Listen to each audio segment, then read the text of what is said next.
I'm Antonio Tuhad. I'm International Director of Ibon International. I'm also the Vice Chairperson of ILPS. The Philippines is facing two, how do you call this, shades of militarism, if you will. One is the fact that you have a president who is, from the start in his campaign, already proclaimed himself militaristic. When he was a mayor, before he became a president, he actually espoused and actually also claimed that he himself was one of those who killed drug addicts in a campaign to wipe out drug addiction, but in a funny way because they're not targeting the drug lords, but instead they are targeting the addicts themselves. So it's like a cleansing, if you will. And that's a fine kind of militarism where you find militaristic ways of addressing social ills.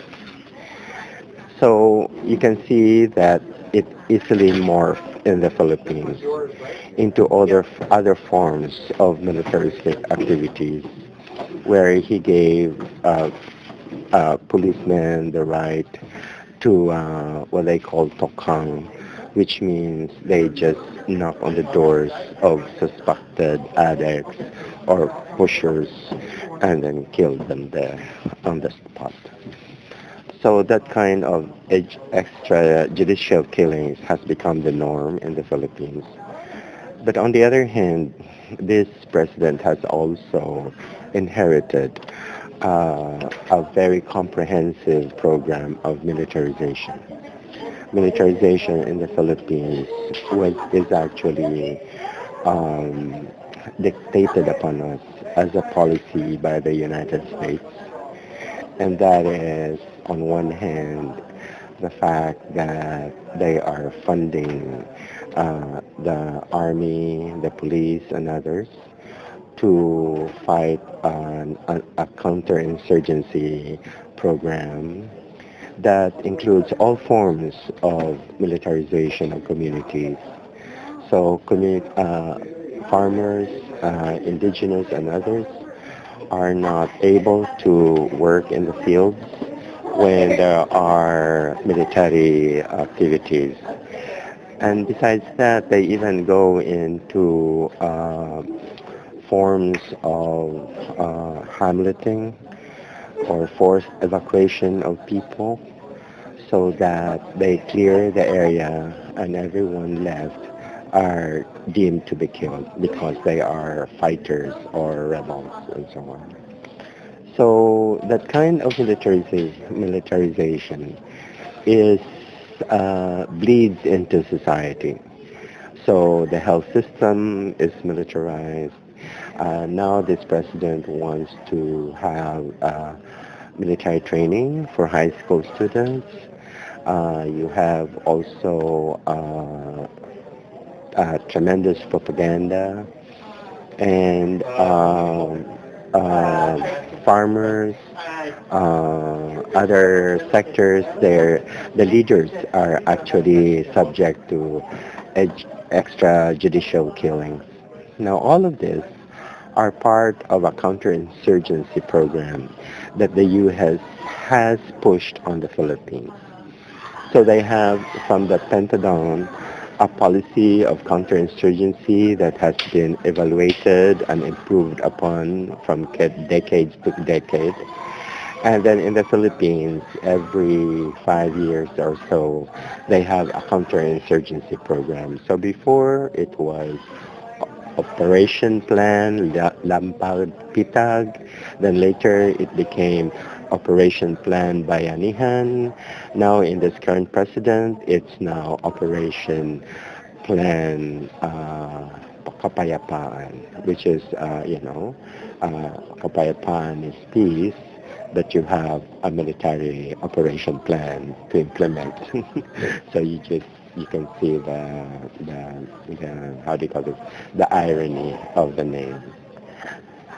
Um, Militarism does not just happen in the Philippines.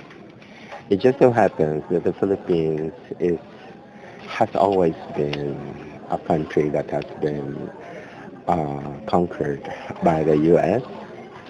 from the 1989 war, where they tried to decimate the people in an island of in Samar alone. 50% of the population was killed by the Americans. In the whole period of the war, which lasted for 13 years, where the U.S. tried to conquer the Philippines and succeeded, one third of the population of the Philippines was killed. So that kind of history has been there. From the time of the Philippine American War, the Americans have used hamletting. They invented the caliber 45 pistol, was actually invented to wipe out the rebels in the Philippines. They also actually used all sorts of torture and so on. Since then to the present, the U.S. has implemented a policy of pacification after they had already uh, defeated the Philippine Republic, set up a colonial government, and then eventually they proclaimed a new government in 1948. That new government is a puppet government. It is not a real government of the Filipino people.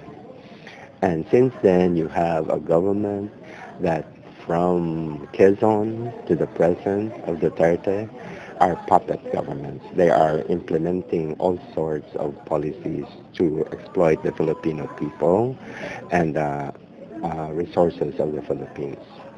But in order to exploit them and oppress them, to get the resources, they had to implement a war. So now that's why you have a policy of militarism, of militarization of our communities and our lives, and a policy of war. Interesting.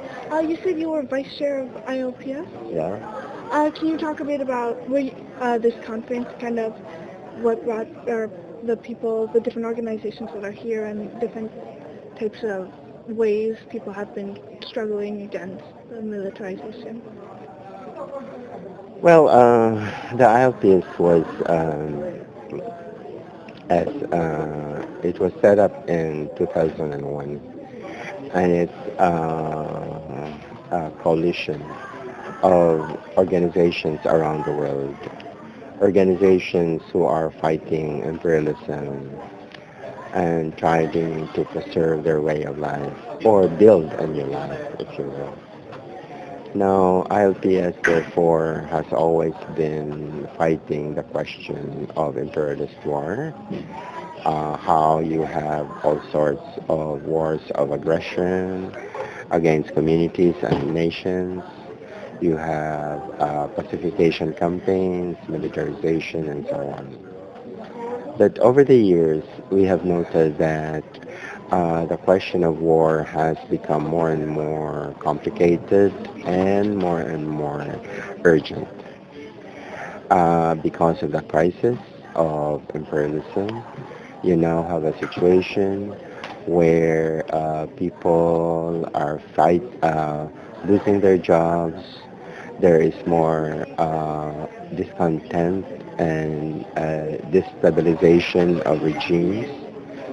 And as a result of that, imperialism uses war as a way to put people into line. So they use all sorts of ruses to create war, including like having so-called Muslim militants, and then they create conflicts from that, and then supposedly they are now fighting to end terrorism and Islamists when in the first place the terrorists were created by the U.S. So yeah, you have a situation where imperialism creates all sorts of boogeyman so that they can create supposedly they're supposed to be they become supposedly the savior, of the way of life, whatever. But that way of life is actually a way of life of penury because people don't really have jobs. Their income is very small. They live a very, very, a life of lack of resources and cannot even fulfill their needs. So this kind of situation requires upon the people to do something, to change the structures that oppress them, but at the same time they know that you have a war machine that prevents them from changing things. And so in the end, you have the people are deluded into a situations of terrorism and war when in reality it's just a big imperialist show. It's the imperialism creates its own terrorism and then it becomes an evidence, a reason to make more money.